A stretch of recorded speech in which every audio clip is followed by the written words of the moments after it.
President Kindiki has today made his exit speech from the Ministry of Interior, even as he laid out what the future looks like with him as the country's second in command. DP Kindiki addressed a myriad of issues, including his war on banditry, terrorism, and unlocking the stalemate in the issuance of passports. Let's get more from NTV's Ibrahim Karanja. And after each statement... 7 days into his new office as the country's second in command, Deputy President Professor Kindiki was at the steps of Harambee Annex, giving an account of what he did at the country's interior and national administration docket for 2 years. Maybe one question or clarification.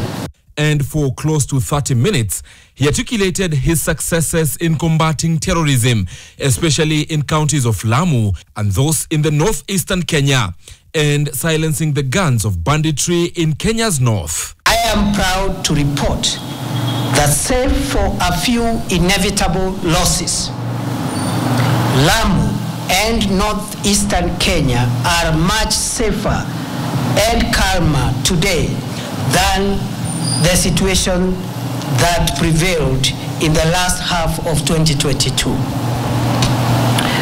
To our gallant security officers who paid the ultimate price with their limb or life to keep Kenya safe, I salute you and promise that Kenya will never forget your valor and patriotic sacrifice. Deliberately because... The Deputy President also hailed the success of the implementation of the Police Equipment Modernization Program, meant to equip security agencies with modern equipment. This, together with assignments in other state departments that were under him, such as where he addressed the collapse of the passport production and supply system, reducing the waiting period for passports from over 12 months to 7 days. Kindiki has, however, left the Ministry of Interior at a time when questions about abductions were rife. In fact, on the date of this address, top police officers were before Parliament to answer questions regarding the same, and to this end, he had this to say. These are developments over the last few weeks, maybe a couple of months. We are delayed the ground on how to deal with both cracking down on criminals who are in that space of femicide or abducting people, and also a framework for accountability of any rogue officer or officers who will be involved. And therefore, that should be the task of the next minister going forward.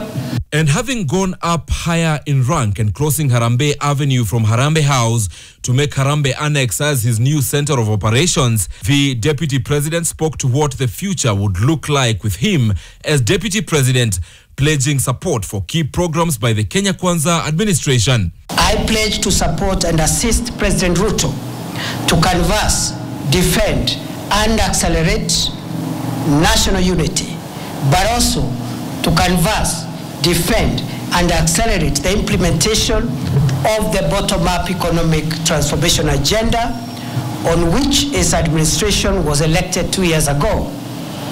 I will work with my colleagues in the cabinet, as I have done in my previous role during the past 2 years, as we look forward to opening a new chapter in our collective effort to deliver the economic transformation and empowerment of the people of Kenya to realize better standards of living.